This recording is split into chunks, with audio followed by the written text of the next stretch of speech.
Welcome to Madras tuition academy.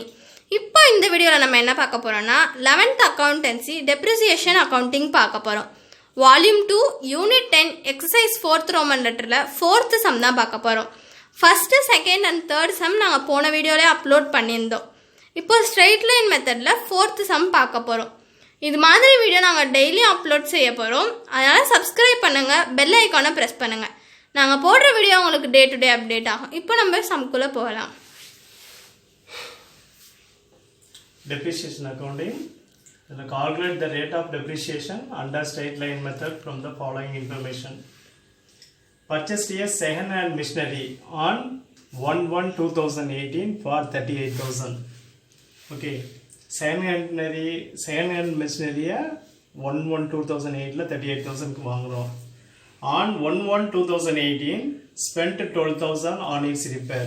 அந்த மிஷினை வாங்கின அன்னைக்கு நம்ம 12,000 பே பண்ணி ரிப்பேர் பண்ணுறோம் அந்த மிஷினரியை, செகண்ட் ஹேண்ட் மிஷினரியை. Expected useful life of machine is 4 years. Okay, estimated residual value 6,000. Okay, scrap value வந்து 6,000 அதில் எடுத்துக்கலாம். ஓகே, இப்போ நம்ம இதில் வந்து rate of interest, rate of depreciation கண்டுபிடிக்கணும். ரேட் ஆஃப் டெப்ரிசியேஷன் பார்க்குறப்ப இப்போ இதை amount of depreciation first நம்ம calculate பண்ணோம். amount of depreciationக்கு என்ன, original cost of the asset minus estimated scrap value divided by estimated useful life of the assets in years. இப்போ original cost of the assetனா என்ன, actual 38,000க்கு மிஷினரி வாங்கியிருக்கோம், second hand மிஷினரியை. அதுக்கு 12,000 ரூபாய் செலவு பண்ணியிருக்கோம். அதுதான் original cost of the asset. Actual original cost of the asset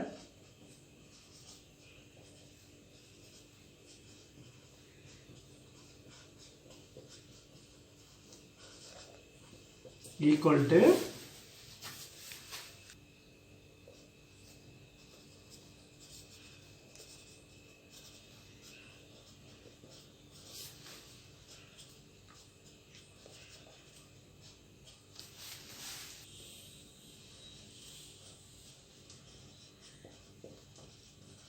installation charges.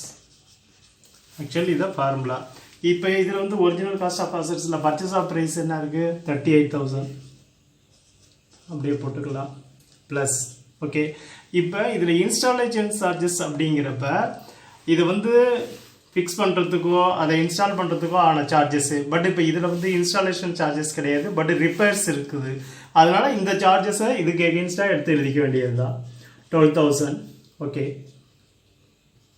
50,000.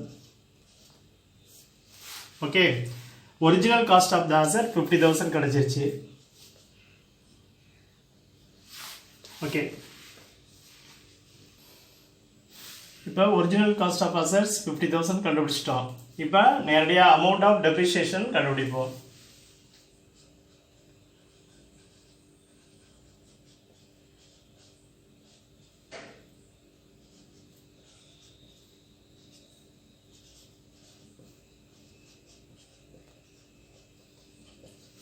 amount of depreciation என்ன பண்ணிருக்கோம், original cost of the asset, original cost of the asset 50,000 அதை அப்படியே எடுத்து எழுதிக்கலாம்.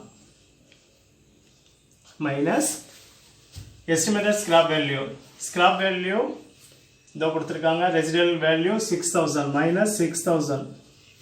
Okay, divided by original cost. Original cost எவ்வளோ, amount of depreciation வந்து original cost of asset 50,000 போட்டோம். Scrap value அதுக்கு வந்து ரெசிடியல் வேல்யூ 6,000 கொடுத்துருக்காங்க, அதை போட்டாச்சு.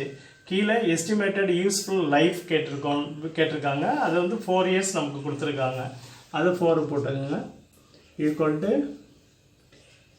44,000 divided by 4.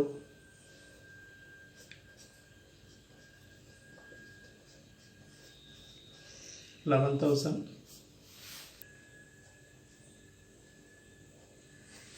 Okay, amount of depreciation கண்டுபிடிச்சாச்சு, 11,000 rupees. Okay,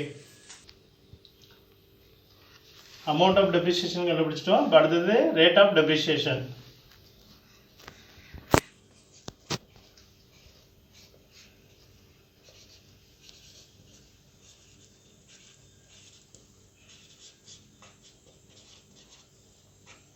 equal to rate of depreciation equal to amount of depreciation per year. Amount of depreciation வந்து 11,000.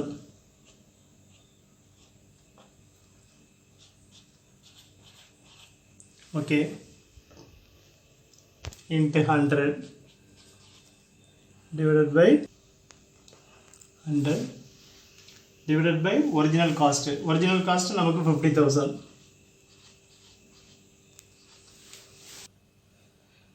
இந்த ரெண்டு ஜீரோ இந்த ரெண்டு ஜீரோ இந்த ரெண்டு ஜீரோக்கும் இந்த ரெண்டு zero 110 divided by 5. Okay. 22%. Okay. Rate of depreciation வந்து 22%. ஓகே ஃப்ரெண்ட்ஸ், இந்த சம்லே ஒன்ஸ் மோர் ஒரு ரிவ்யூ போகலாம். ஓகே, இதில் வந்து rate of depreciation under the straight line மெத்தடை கண்டுபிடிக்க சொல்லியிருக்காங்க. அதுக்குரிய இன்ஃபர்மேஷன் என்னென்னா, பர்ச்சேஸ் செகண்ட் ஹேண்ட் மிஷினரி வந்து 38,000, அதுக்கு ரிப்பேர் வந்து 12,000 ஸ்பெண்ட் பண்ணியிருக்கோம் அதே டேட்டில். எக்ஸ்பெக்டட் த யூஸ்ஃபுல் லைஃப் வந்து machine 4 years, estimated residual value 6,000. Okay, இப்போ நமக்கு வந்து ரேட் ஆஃப் டெப்ரிசியேஷன் கண்டுபிடிக்கிறதுக்கு நமக்கு வந்து அமௌண்ட் ஆஃப் டெப்ரிசியேஷன் வேணும். அமௌண்ட் ஆஃப் டெப்ரிசியேஷனை ஃபஸ்ட்டு கண்டுபிடிக்கிறதுக்கு இங்கே ஃபார்முலா இருக்குது. Original cost of the asset minus estimated scrap of value divided by estimated life. Okay, இந்த ஒரிஜினல் காஸ்ட்டுங்கிறதுல என்ன வரும் அப்படின்னா, ஆக்சுவல் மிஷின் வாங்கியிருக்கோம், அதோட இன்ஸ்டாலேஷன் சார்ஜஸ்ஸு, அதர்வைஸ் வந்து இப்போ ரிப்பேர் பண்ணியிருக்கோம் அந்த மிஷினை ரெடி பண்ணுறதுக்காக, அது ரெண்டுமே சேரும். அது மாதிரி ஒன்று இன்ஸ்டாலேஷன் சார்ஜஸ்னு வரலாம், அப்படி இல்லைன்னா இப்போ ரிப்பேர்ஸ் வந்ததுனாலும் அதோட தான் சேரும் அது. அதனால இப்போ ஒரிஜினல் காஸ்ட் அப்படின்னு பார்க்குறப்ப பர்ச்சேஸ் ப்ரைஸு என்ன விலைக்கு வாங்கியிருக்கோம் 38,000 ப்ளஸ் ரிப்பேர் சார்ஜஸ் 12,000. அதுதான் இப்போ இன்ஸ்டாலேஷன் சார்ஜஸ்ங்கிறப்ப நமக்கு ரிப்பேர் வந்துருக்குது இந்த டைமு, அதனால 12,000 அதோட சேர்த்துக்கிறோம், 50,000 வந்துடுது. ஓகே, அமௌண்ட் ஆஃப் டெப்ரிசியேஷன் இப்போ பார்க்கலாம். Amount of depreciation equal to original cost of the asset 50,000 minus estimated scrap value, நமக்கு ரெசிடல் வேல்யூ 6,000 கொடுத்துருக்காங்க, divided by original cost. Original cost purchase price plus installation charges divided by original cost. Original cost purchase price plus installation charges 38,000 12,000 சேர்த்தோம்னா 50,000 வந்துடுது original cost of assets. Okay, இப்போ நம்ம டைரெக்டாக amount of depreciation போய்க்குவோம். Original cost of the assets வந்து 50,000 நமக்கு தெரியும், minus estimated scrap value 6,000 divided by 4 years. ஓகேவா, இதை சம் பண்ணோம்னா 11,000 நமக்கு அமௌண்ட் ஆஃப் டெப்ரிசியேஷன் கிடைச்சிருது. அமௌண்ட் ஆஃப் டெப்ரிசியேஷன் கிடைச்சதுனால நம்ம ரேட் ஆஃப் டெப்ரிசியேஷன் இப்போ கால்குலேட் பண்ணிடலாம். அமௌண்ட் ஆஃப் டெப்ரிசியேஷன் போடணும். அமௌண்ட் ஆஃப் டெப்ரிசியேஷன் 11,000 கண்டுபிடிச்சதை போட்டோம். ஒரிஜினல் காஸ்ட்டு 50,000, 38,000 ப்ளஸ் 12,000 சேர்த்து 50,000 அதை போட்டுடுறோம் இன்ட்டு 100%. ஓகே, இதை ஷார்ட் அவுட் பண்ணால் 22% கிடைக்குது. இதான் ஆன்சர். ஓகே, இந்த சம்மில் யூனிட் 10 எக்ஸசைஸ் 4 டெப்ரிசியேஷன் அக்கௌண்டிங் பார்த்தோம். டெப்ரிசியேஷன் அக்கௌண்டிங்கில் amount of depreciation and rate of depreciation கண்டுபிடிச்சோம். நெக்ஸ்ட் வீடியோவில் பார்க்கலாம்.